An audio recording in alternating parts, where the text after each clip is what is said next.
Hey, welcome back to Adult Brain Audiobooks. I'm Graham, one of the narrators.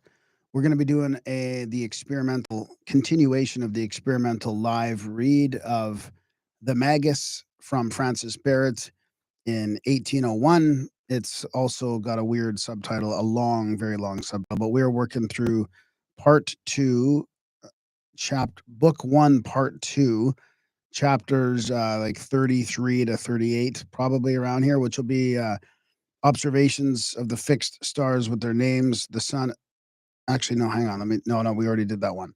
Of the 28 mansions of the moon, some artificial things as seals, the images of the zodiac, the images of Jupiter, Mars, Sun, Venus, Mercury, Moon, images of dragons' heads and tails, and then the 28 mansions. So we're going to go through all that. A lot of short chapters. The first one here has got a lot of weird pronunciations, but should be okay. This is like how the sausage is made. We are humans here. I'm going to share my screen and show you how it's done. This is, or at least how it's done when I do it live. I use full screens when I'm doing it on my own. The Magus, or celestial intelligencer, being a complete system of occult philosophy. I'm reading from a PDF and sacred texts, kind of bouncing back and forth depending on the visuals. So let's jump into it here. I'll share my full screen. Hello, Sati. Welcome.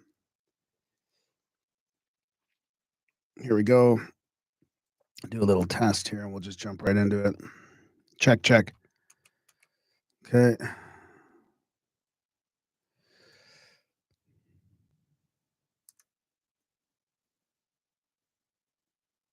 Chapter 33 of the 28 mansions of the moon and their virtues. And seeing the moon measures the whole space of the zodiac in the time of 28 days. Hence it is that the wise man of the Indians and most of the ancient astrologers have granted 28 mansions to the moon, which being fixed in the eighth sphere, do enjoy, as Alferus says, diverse names and properties, from the various signs and stars which are contained in them, through which, while the moon wanders, it obtains many other powers and virtues. But every one of these mansions, according to the opinion of Abraham, contained 12 degrees and 51 minutes and almost 26 seconds, whose names and also their beginnings in the zodiac of the eighth sphere are these. The first is called Alnath, that is, the horns of Aries. His beginning is from the head of Aries, of the eighth sphere. It causes discords and journeys. The second is called Alothame, or Albacon, that is, the belly of Aries, and his beginning is from the 12th degree of the same sign, 51 minutes, 22 seconds complete. It conduces to the finding of treasures and to the retaining captives. The third is called Alcoamazon, or Althare, that is, showering, or Pleiades. His beginning is from the 25th degree of Aries, complete 42 minutes and 51 seconds. It is profitable to sailors, huntsmen, and alchemists. The fourth mansion is called Aldebaran, or Aldelaman, that is, the eye or head of Taurus. His beginning is from the 8th degree of Taurus, 24 minutes and 17 seconds of the same, Taurus being excluded. It causes the destruction and hindrances of buildings, fountains, wells, gold mines, the flight of creeping things, and begets discord. The fifth is called Alcote, or Albuque. The beginning of it is after the 21st degree of Taurus, 25 minutes, 40 seconds. It helps to the return from a journey to the instruction of scholars. It confirms edifices. It gives health and goodwill. The sixth is called Altana. Excuse me, I got a bit of a cold this morning, too. I'm going to scroll up here while I can, expand that. The sixth, okay. Althana. Athana. The sixth is called Athana, or Alkea, that is, the little star of great light. His beginning is after the 4th degree of Gemini, 17 minutes and 9 seconds. It conduces to hunting and besieging towns and revenge of princes.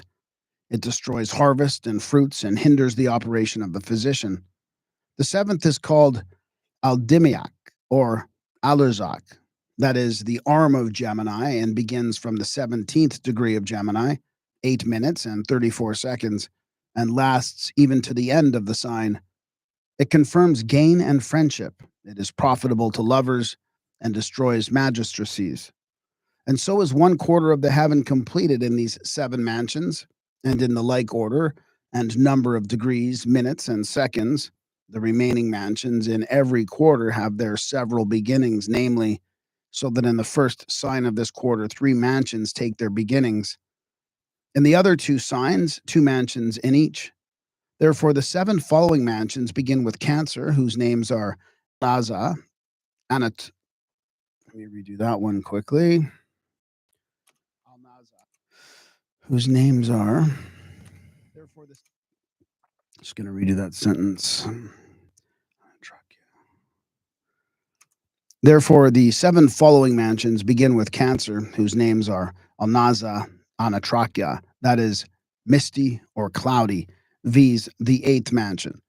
It causes love, friendship, and society of fellow travelers. It drives away mice and afflicts captives, confirming their imprisonment. After this is the 9th, called Arkham, or Arkav, that is, the eye of the lion. It hinders harvest and travelers and puts discord between men. The 10th is called Agliosh. Algaliosh.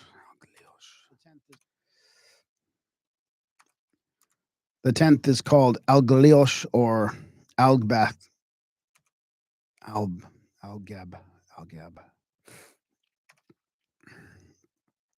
I checked most of these. The 10th is called Algaliosh. The 10th is called Algaliosh or Algap, and that is the neck or forehead of Leo. It strengthens buildings, promotes love, benevolence, and help against enemies. The 11th is called Azobra or Ardaf, that is the hair of the lion's head. It is good for voyages and gain by merchandise and for redemption of captives. The 12th is called Alzarfa or Azarpa, that is the tail of Leo.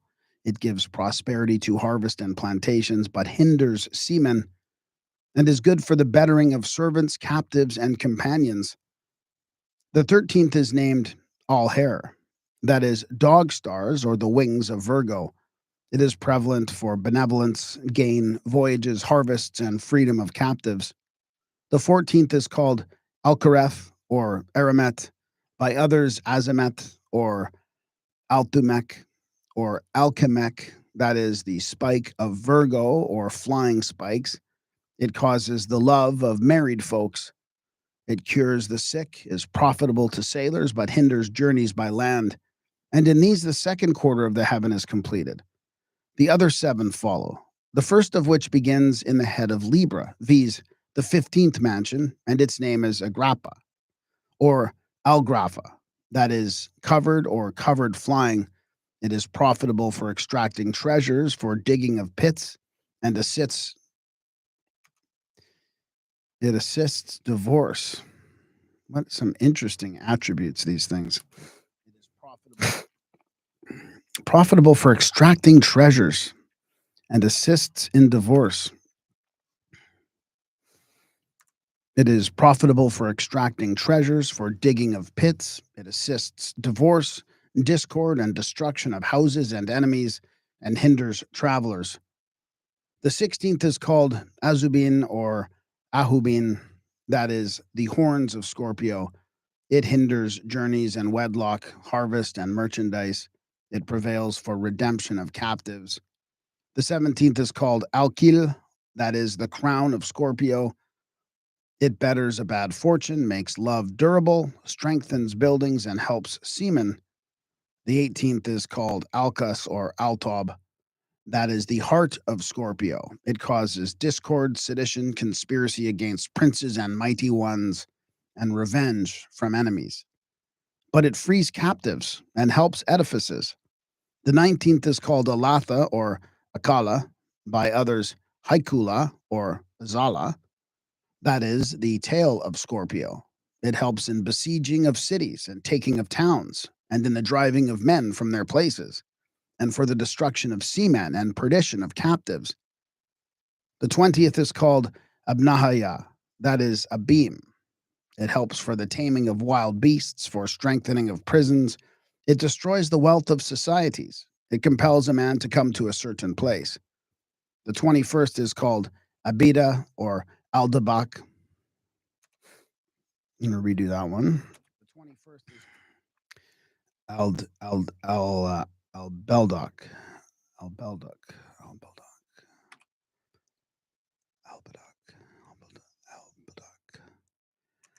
The 21st is called Abida or Albedak, which is a desert. It is good for harvest, gain, building, and travelers, and causes divorce. And in this is the third quarter of heaven completed. There remains the 7 last mansions completing the last quarter of heaven.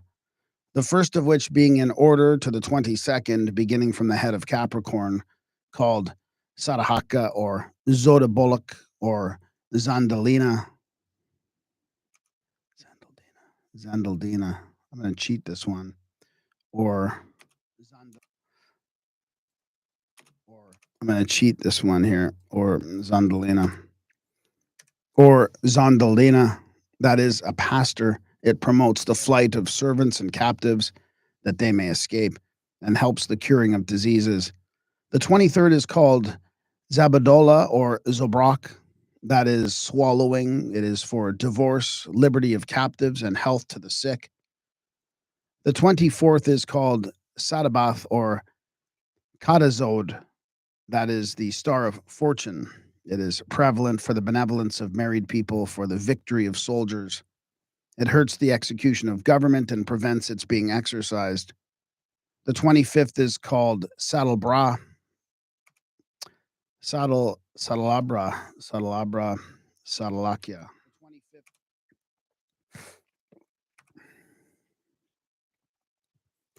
The 25th is called Saddleabra or Saddleakia. That is a butterfly or a spreading forth. It favors besieging and revenge. It destroys enemies and causes divorce. Confirms prisons and buildings, hastens messengers. It conduces to spells against copulation and so binds every member of man that it cannot perform its duty. The 26th is called Alfarg or Fraggle Muckadan. That is the first drawing. It causes union, health of captives, destroys buildings and prisons. The 27th is called Alkara or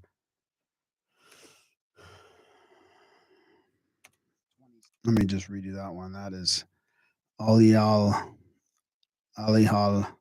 Galmod. Alihal Galmod. Wow. The 27th is called Alkara Alihal Galmod or the second drawing. It increases harvests, revenues, gain, and heals infirmities, but hinders buildings, prolongs prisons, causes danger to seamen, and helps to infer mischiefs on whom you shall please. Got to redo that one quickly. And helps to infer mischief. I'm going to cheat this one. And split the sentence up.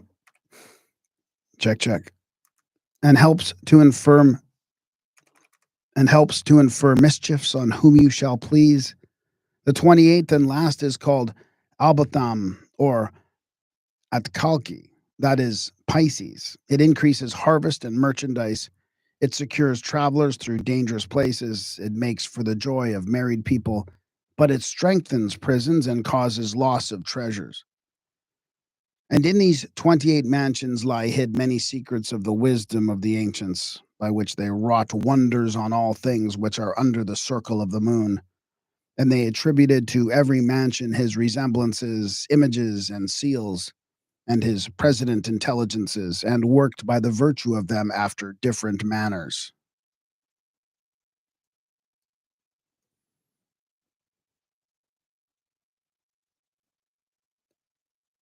Chapter 34.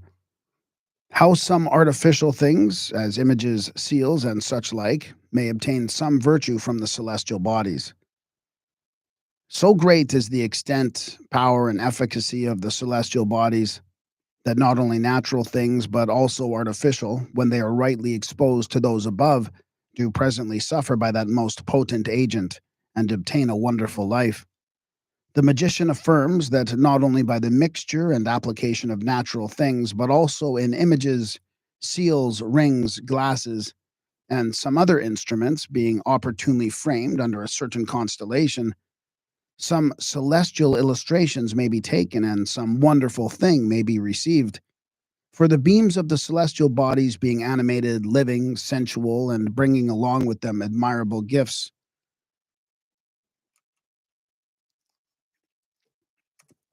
Yeah, just blocked my whole screen there.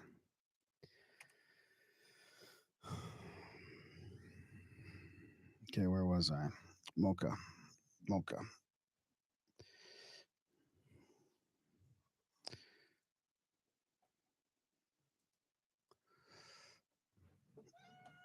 No, come here. Come on, I'm right in the middle of something, sweetie. Come on. Oh boy, this is gonna be tough. She's in a mood. Okay, where am I? In the middle of that. Sorry about that. Okay, and a most violent power. I'm gonna cheat this one too. And a most violent power do even in a moment, and at the first touch imprint wonderful powers in the images through their matter. And I was on a roll too. And a most violent power do even in a moment, and at the first touch imprint wonderful powers in the images, though their matter be less capable. Yet they bestow more powerful virtues on the images if they be framed not of any but of a certain matter, namely, whose natural but also specifical virtue is agreeable with the work, and the figure of the image is like to the celestial. For such an image, both in regard to the matter naturally congruous to the operation and celestial influence, and also for its being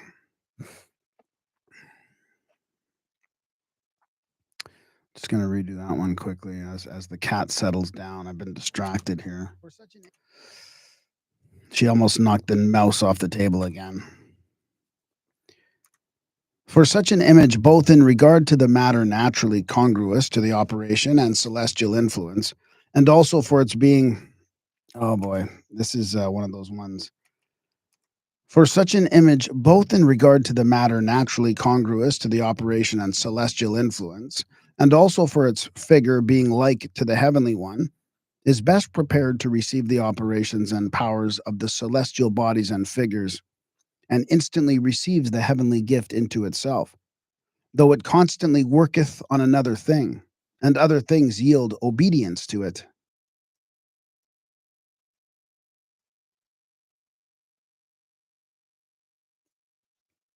Chapter 35. Of the images of the zodiac, what virtues, they being engraven, receive from the stars. But the celestial images, according to whose likeness images of this kind are framed, are many in the heavens, some visible, arid, conspicuous,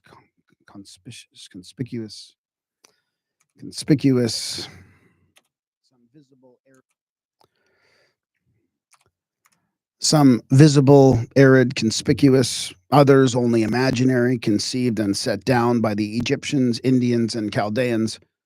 And their parts are so ordered, and even the figures of some of them are distinguished from others. For this reason, they place in the circle of the zodiac 12 general images, according to the number of the signs. Of these, they constituting, that sounds odd, but I see what they're doing here. Of these, they constituting Aries, Leo, and Sagittarius for the fiery and oriental triplicity, report that it is profitable against fevers, palsy, dropsy, gout, and all cold and phlegmatic infirmities, and that it makes him who carries it to be acceptable, eloquent, ingenious, and honorable, because they are the houses of Mars, Sol, and Jupiter. They made also the image of a lion against melancholy, fantasies, dropsy, plague, and fevers, and to expel diseases.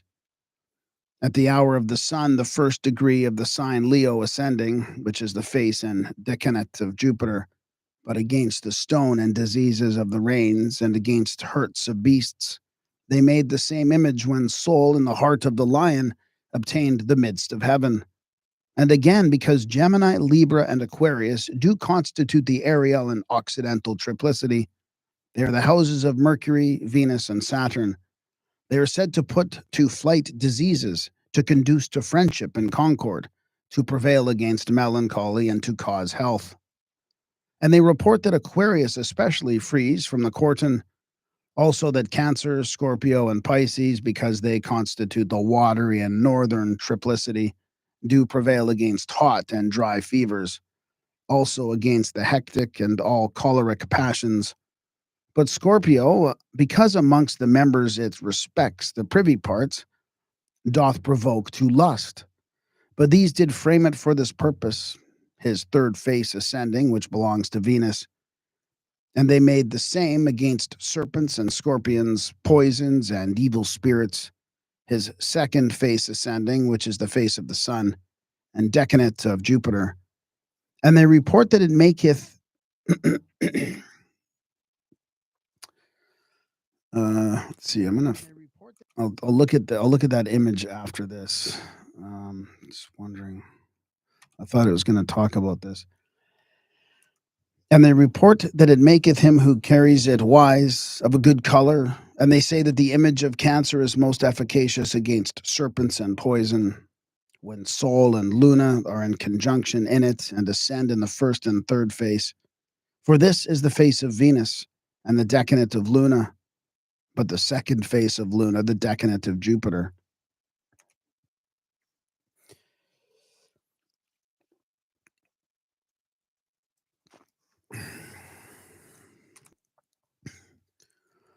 They report also that the serpents are tormented when the sun is in Cancer, also that Taurus, Virgo, and Capricorn, because they constitute the earthly and southern triplicity, do cure hot infirmities and prevail against the sinocal fever. It makes those who carry it grateful, acceptable, eloquent, devout, and religious, because they are the houses of Venus, Mars, and Saturn. Capricorn also reported to keep men in safety, and also places in security, because it is the exaltation of Mars.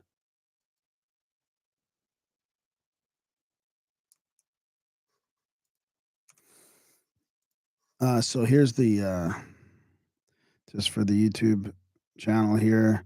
Dragon's head down here, dragon's tail, all these symbols. Geomantic. Actually, I shouldn't do that. I should just decrease the zoom a bit.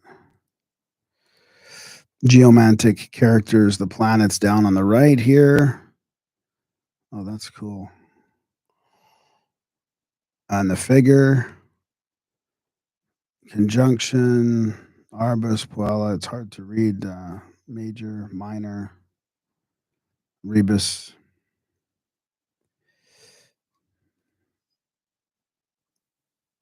Draconis at the bottom. All right, that's cool. I'm just going to back off that here. Scroll, zoom in a bit, and get to the next chapter,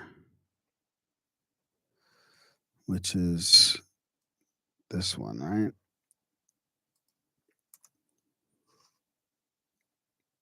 Chapter 36 of the images of Saturn. But now what images did they attribute to the planets?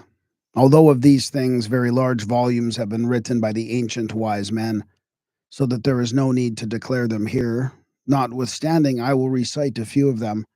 For they made from the operations of Saturn, Saturn ascending in a stone, which is called the lodestone, the image of a man having the countenance of a hart and camel's feet, and sitting upon a chair or else a dragon, holding in his right hand a scythe, in his left a dart, which image they hoped would be profitable for prolongation of life.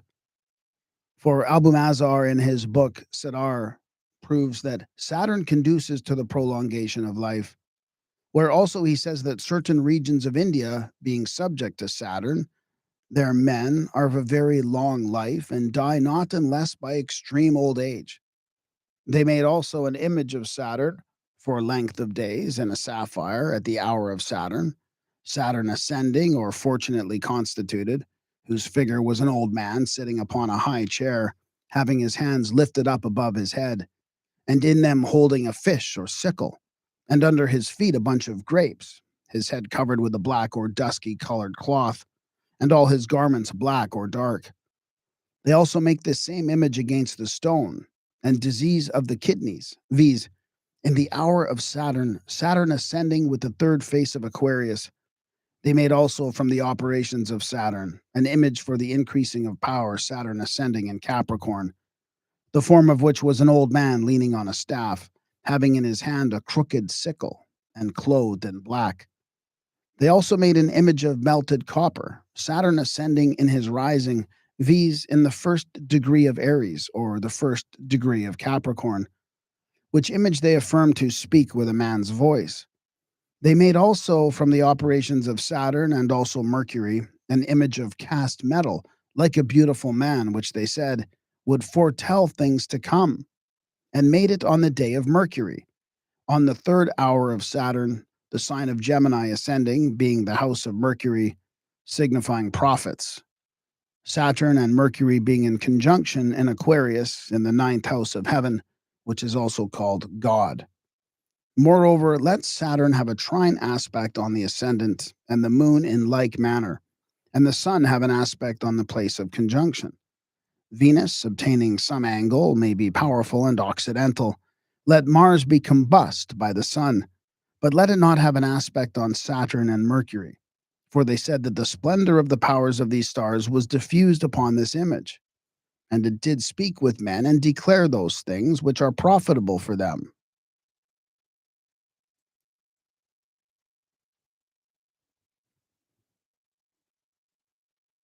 Chapter 37. Of the images of Jupiter. From the operations of Jupiter they made the excuse me. From the operations of Jupiter they made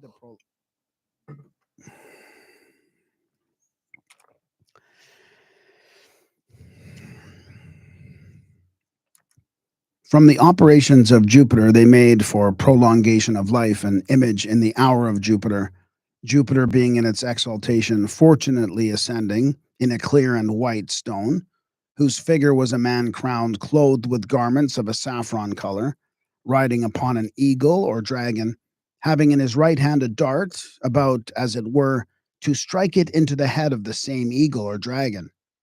They made also another image of Jupiter, and at the same convenient season, in a white and clear stone, especially in crystal, and it was a naked man crowned, having both his hands joined together and lifted up, as it were, deprecating something sitting in a four-footed chair, which is carried by four winged boys. And they affirm that this image increases felicity, riches, honors, and confers benevolence and prosperity, and frees from enemies. They made also another image of Jupiter for a religious and glorious life and advancement of fortune, whose figure was a man having the head of a lion or a ram, and eagle's feet, and clothed in saffron-colored clothes.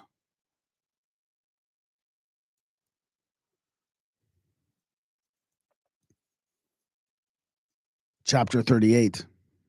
Of the images of Mars. From the operations of Mars, they made an image in the hour of Mars, Mars ascending in the second face of Aries, in a martial stone, especially in a diamond, the form of which was a man armed, riding upon a lion, having in his right hand a naked sword erect, carrying in his left hand the head of a man.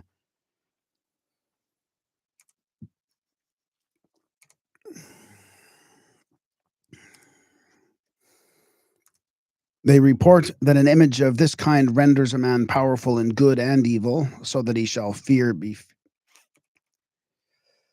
They report that an image of this kind renders a man powerful in good and evil, so that he shall be feared by all. And whoever carries it, they give him the power of enchantment, so that he shall terrify men by his looks when he is angry, and stupefy them.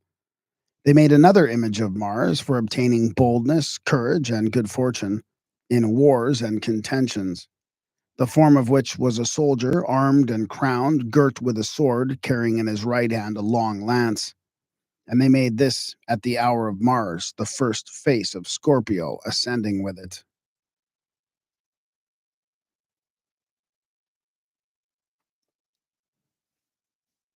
Chapter 39 of the images of the sun.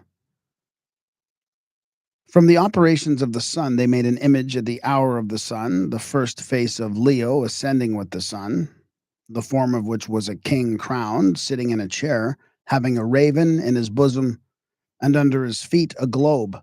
He is clothed in saffron-colored clothes. They say that this image renders men invincible and honorable and helps to bring their business to a good end and to drive away vain dreams. Also to be prevalent against fevers and the plague, and they made it in a balanite.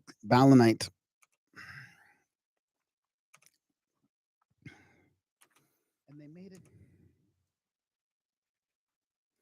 Just redo that one quickly. And they made it in a balanite stone or a ruby at the hour of the sun, when he, in his exaltation, fortunately ascends. They made another image of the sun in a diamond at the hour of the sun, ascending in his exaltation, the figure of which was a woman crowned, with the gesture of one, dancing and laughing, standing in a chariot drawn by 4 horses, having in her right hand a looking glass or buckler, in the left a staff, leaning on her breast, carrying a flame of fire on her head. They say that this image renders a man fortunate and rich and beloved of all. And they made this image on a cornelian stone at the hour of the sun, ascending in the first face of Leo, against lunatic passions which proceed from the combustion of the moon.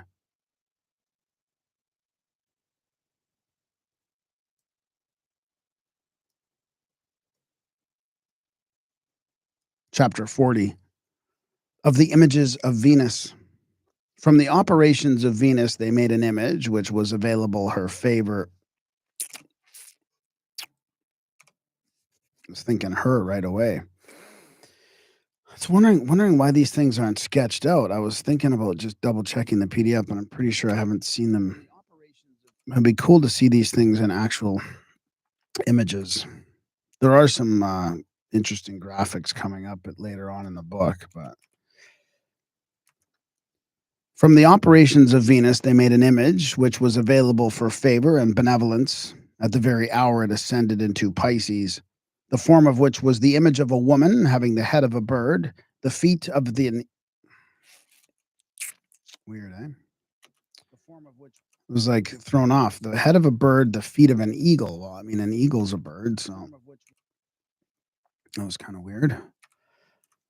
The form of which was the image of a woman having the head of a bird, the feet of an eagle, and holding a dart in her hand.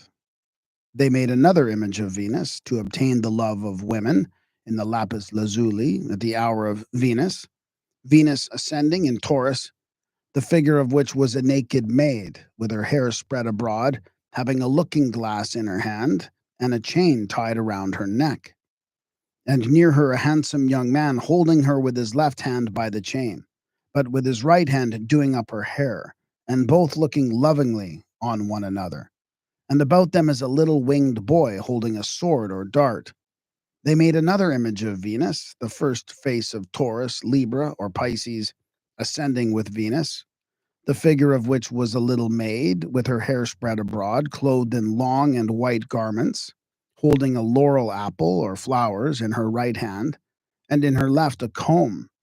It is said to make men pleasant, jocund, strong, cheerful, and to give beauty.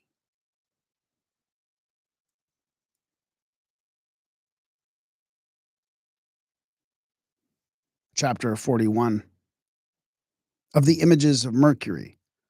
From the operations of Mercury, they made an image of Mercury, Mercury ascending in Gemini, the form of which was a handsome young man, bearded, having in his left hand a rod, round which a serpent was entwined.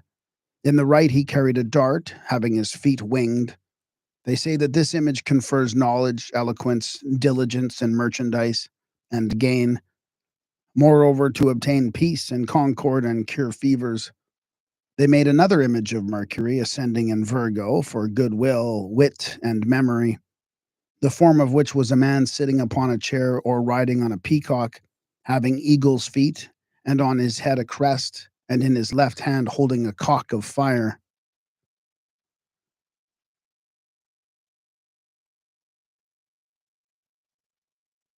Chapter 42. Of the images of the moon. From the operations of the moon, they made an image for travelers against weariness at the hour of the moon ascending in its exaltation, the figure of which was a man leaning on a staff, having a bird on his head, and a flourishing tree before him. They made another image of the moon for the increase of the fruits of the earth, and against poisons and infirmities of children at the hour of the moon, it ascending in the first face of cancer, the figure of which was a woman cornuted. The figure of which check. The figure of which was a woman cornuted, riding on a bull or a dragon with 7 heads or a crab, and she hath in her right hand a dart, in her left a looking glass, clothed with white or green, and having on her head 2 serpents with horns twined together, and to each arm a serpent twined about, and to each foot one in like manner. And thus much spoken concerning the figures of the planets may suffice.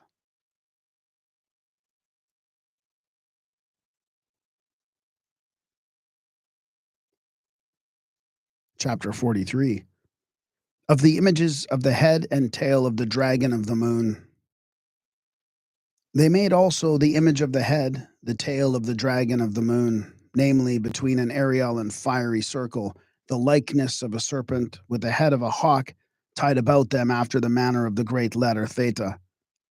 They made it when Jupiter with the head obtained the mid-heaven, which image they affirmed to avail much for the success of petitions, and would signify by this image a good and fortunate genius, which they would represent by this image of the serpent. For the Egyptians and Phoenicians do extol this creature above all others, and say it is a divine creature and hath a divine nature. For in this is a more acute spirit, and a greater fire than in any other, which thing is manifest both by his swift motion without feet, hands, or any other instruments, and also that it often renews its age with his skin, and becomes young again.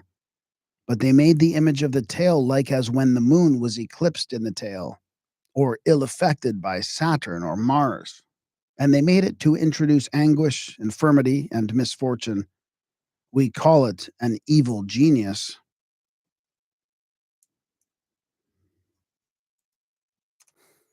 And there's the talisman with the 2 circles of the dragon's head.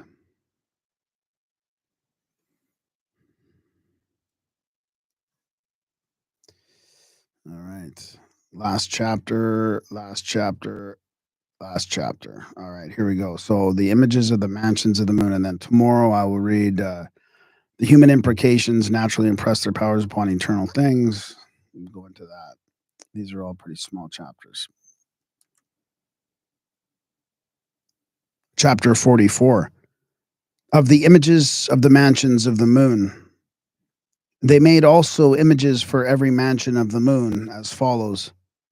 In the first, for the destruction of someone, they made, in an iron ring, the image of a black man in a garment of hair and girdled round, casting a small lance with his right hand. They sealed this in black wax and perfumed it with liquid storax and wished some evil to come. In the second, against wrath against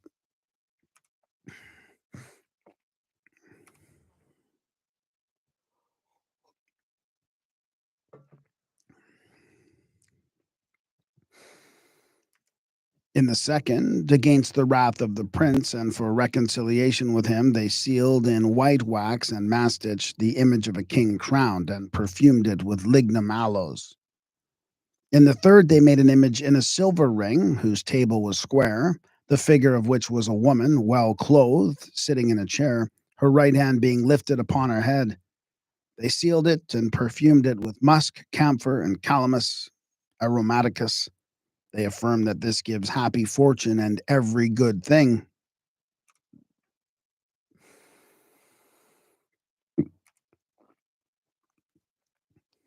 In the fourth, for revenge, separation, enmity, and ill will, they sealed in red wax the image of a soldier sitting on a horse, holding a serpent in his right hand. They perfumed it with red myrrh and storax.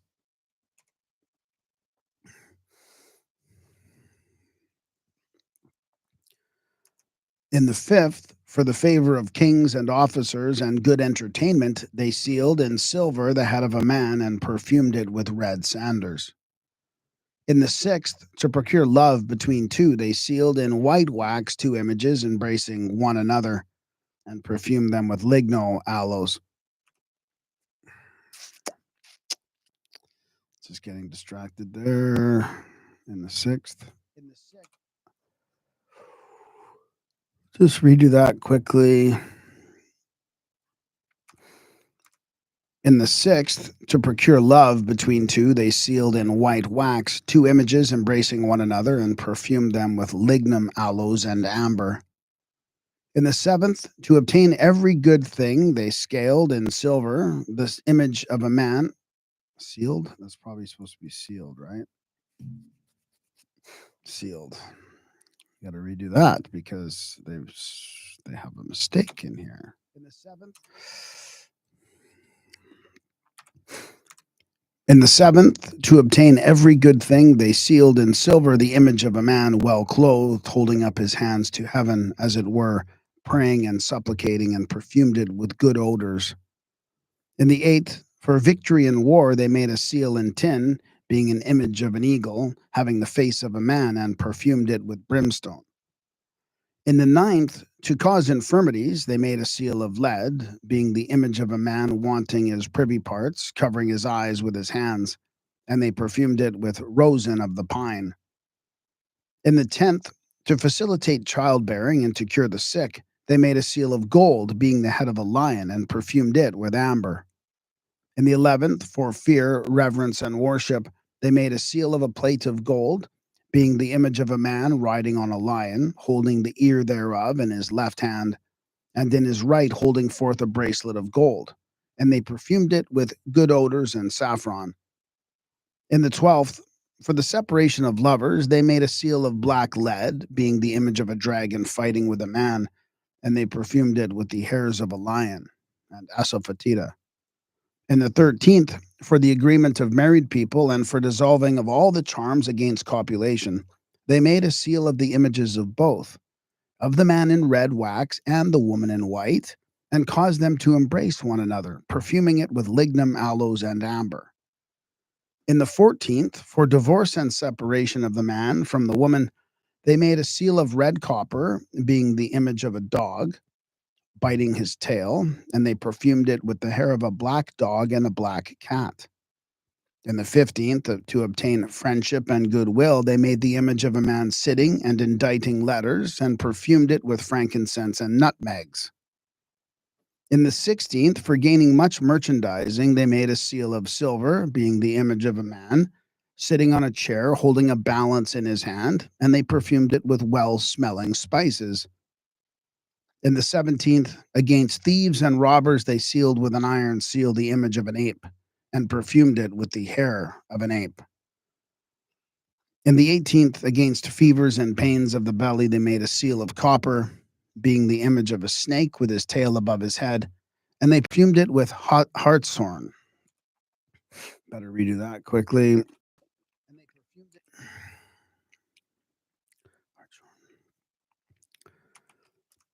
And they perfumed it with hartshorn, and said the same seal to put flight serpents and all venomous creatures from the place where it is buried. In the 19th, for facilitating birth and provoking the menstrues, they made a seal of copper, being the image of a woman holding her hands upon her face, and they perfumed it with liquid storax.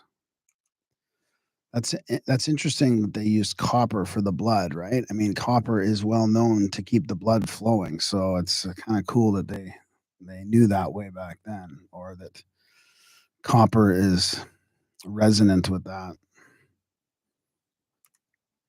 In the 20th, for hunting, they made a seal of tin, being the image of Sagittary, half a man and half a horse, and they perfumed it with the head of a wolf.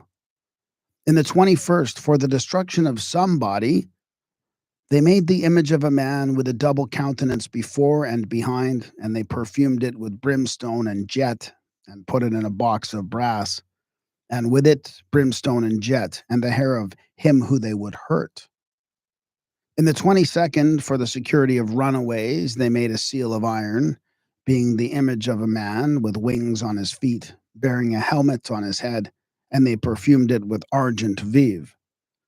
In the 23rd, for destruction and wasting, they made a seal of iron, being the image of a cat, having a dog's head, and they perfumed it with dog's hair taken from the head and buried it in the place where they intended the hurt. In the 24th, for multiplying herds of cattle, they took the horn of a ram, bull, or goat, or of that sort of cattle they would increase, and sealed in it, burning with an iron seal, the image of a woman giving suck to her son. And they hanged it on the neck of that cattle who was the leader of the flock, or they sealed it in his horn. In the 25th, for the preservation of trees and harvest, they sealed in the wood of a fig tree the image of a man planting, and they perfumed it with the flowers of the fig tree and hung it on the tree. In the 26th, for love and favor, they sealed in white wax and mastic the figure of a woman washing and combing her hair, and they perfumed it with good odors.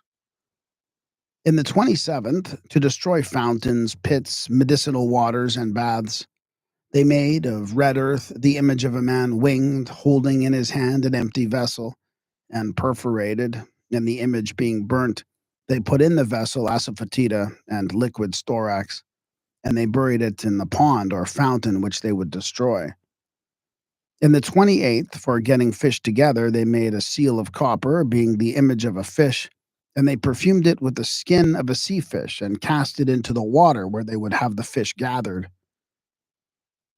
Moreover, together with the aforesaid images, they wrote down also the names of the spirits and their characters, and invoked and prayed for those things which they pretended to obtain.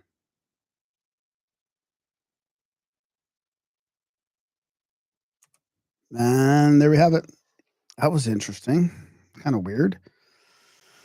Next time I will do this one. The human imprecations naturally impress their powers upon external things. And then the conclusion. Are we getting close to the end of book one? End of the first book. Geez, I should almost have just kept going, but I'll just stop it here. And yeah, there we go. Thank you very much for being here and listening and watching. And to see this, check out the rest of our live stuff on the channel. We've been through a couple books so far, and then just all the back catalog of full books. Thanks, Sadie. Good to see you.